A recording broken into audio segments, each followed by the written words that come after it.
So our next speakers are going to join us on stage. We've got Stephanie Ford, who actually leads our enterprise sales organization in the Southeast, and she's been really key for us for a number of years. Stephanie, come up to stage. We actually have Stephen Pankretic. Stephen is part of the user group. He's here with Massey Services. He'll join for our next dialogue. Simon Etta with the city of Baltimore. And we have Eric Laracuente from SECURA Insurance. And what you're going to hear from our panelists this afternoon is, okay, how do they take their needs and requirements and put it into play and build out that annual plan that actually changes the business model? So let me hand this over to you, Stephanie. Thanks so much. Thanks, Wes. Appreciate it. Thanks. All right. Thanks, gentlemen. Let's have a seat. Appreciate you guys being here. Thank you. All right. So wanted to start out with you, Eric. Talk a little bit about the role that you have. You worked to improve communications and collaboration. And how has that impacted digital transformation in your organization and where you're going? Yes, thank you very much, Stephanie. First of all, SECURA Insurance is a mutually insured company that operates in Appleton, Wisconsin. We actually insure the whole gambit, the whole spectrum of providers. We could go to auto, home, farm and ag, specialty, and commercial. And with that, that brings a lot of challenges. And that brings challenges in the form of how do we actually underwrite correctly and assess the risk correctly of each and every single one of those different verticals in order to provide the best value for our customers. So digital transformation is a path that we've embarked in, which has helped us identify efficiencies, identify where could we serve best our customers, but how could we get the information that we need? So we've started through modernizing our processes, and we've started through modernizing all our touching points with the customer, and we started integrating that into our contact center. We use a lot of tools like MyCollab, and especially MyCollab for mobile, for helping our underwriters go to the actual locations, assessing the risk, and transmitting that information back to us. We're looking into deployments like for My Team, which is going to help us have those threaded conversations and that historical data.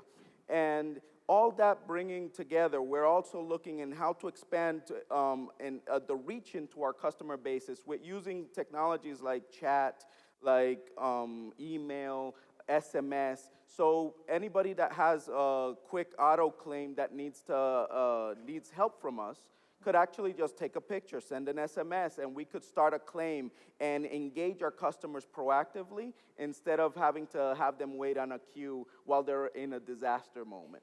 Yep. Excellent. Thank you.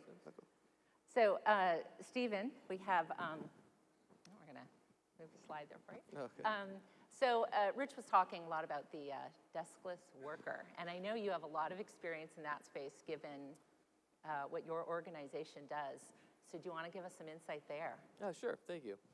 So Massey Services is a pest management and landscaping company, and we service over 550,000 customers. And with that, a majority of our workers are remote workers, deskless workers. So those are remote technicians, sales inspectors.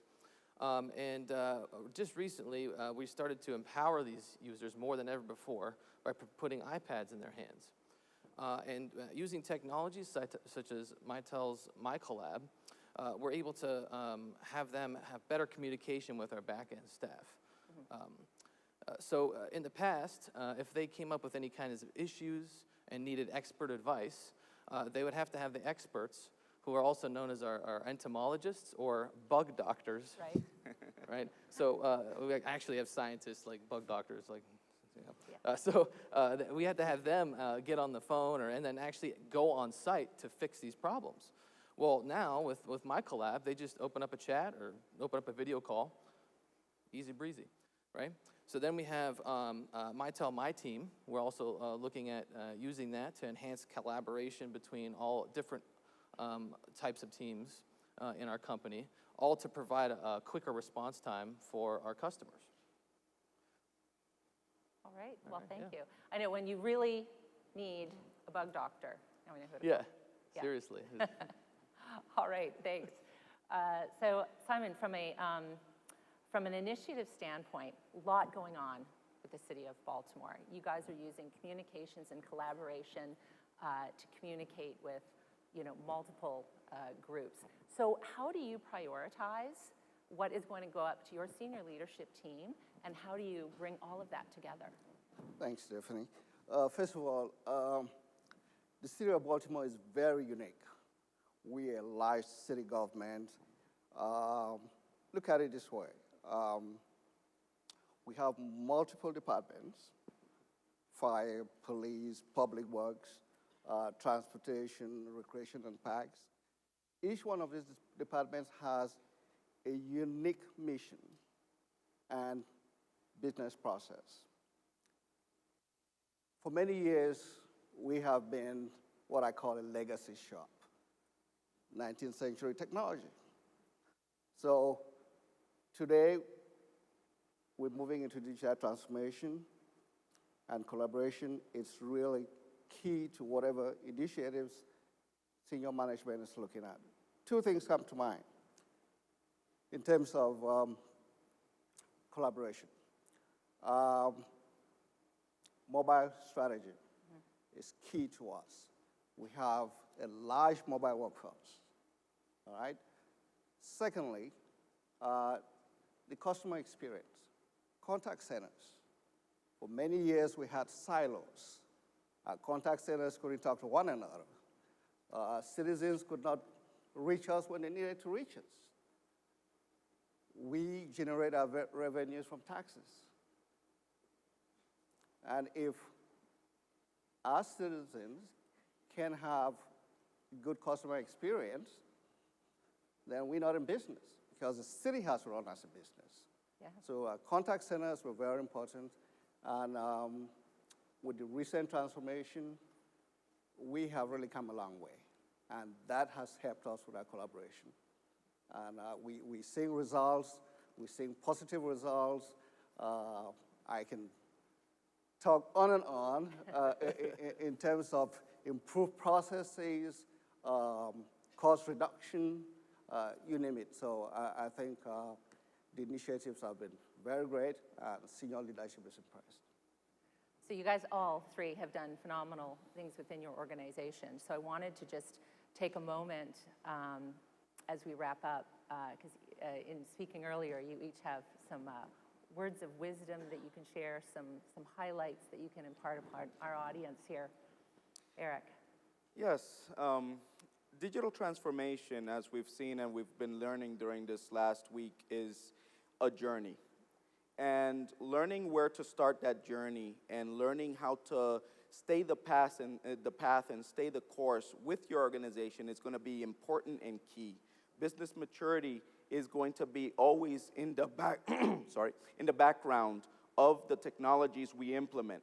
So it's really important to establish teams, establish communication, establish parameters and clear visions in order to pursue that digital transformation. And then marry those concepts with the technology that's going to work. And in our case, Mitel has been a tremendous partner at facilitating us to provide the customer experience we want our customers to live through us, and to also service them in the best capacity at the moment that they most need it, which is normally when you call an insurance company. Yep.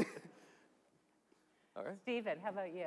Sure. So at Massey Services, we're actually working on a number of IoT devices for part of our digital transformation. As a pest company, we want to try to feed some of that IoT sensor data directly into our Mitel My Contact Center and also into our CRM using things like CloudLink. So for example, if you guys are a restaurant owner, you just don't want rats in your restaurant. No, you don't. So what if we could detect any infestation before it becomes a problem? Hotel owners, they're losing money hand over fist when they can't rent out hotel rooms due to bed bug infestations. Well, again, what if we can detect that before it becomes a real problem? You pair this with our bed bug heat remediation program, and it's patented. We'll actually, Good to know. that's like a perfect combination for our hotel owners. At your home, your irrigation system, right? Have you ever had a broken sprinkler head and water's spewing everywhere, and you get home and you're like, how much is this water bill going to be? Well, what if we could detect that send out a technician, fix it, all before you came home. It's all about the customer experience. It'd be fantastic. They don't have to call us, right? We just know. So we're working on a lot of things like that. Now, providing proactive services like this and for pest and for landscape issues actually will help us use less products, therefore helping us continue to push our industry forward with environmental stewardship. Excellent, thank you. All right. And Simon? Yeah, I do agree with Eric and Stephen. I think IoT is the way to go. That's something we'll be looking at moving forward. We have water treatment plants out there. We'll need to monitor them better. Today, we're not able to do that. Also, our environments, when we started, was we started with a private cloud, which is part of our UC strategy. We've been concerned about disaster recovery. Today, we do have 911. We're looking at having a backup 911 with our current system. The question is, what if something happens? What are we going to do? So the hybrid solution is something we're going to look at, have that data center, probably the cloud. So that's something that's going to really help us a whole lot. Well, thank you. Well, final comments, I think at the end of the day, we are on a journey that we're not going to return because it took us a long time to be where we are. We have a great partner in this journey, and we think we're only going to keep moving forward. Thank you for those closing words. Right, awesome. I want to thank all three of you for joining us today. Much Thank you, appreciated. Stephanie. And I'm going to ask Wes to come back up here. Again, so much. Thanks, Stephen. Thanks, well done. Thank you, thank you. Thanks.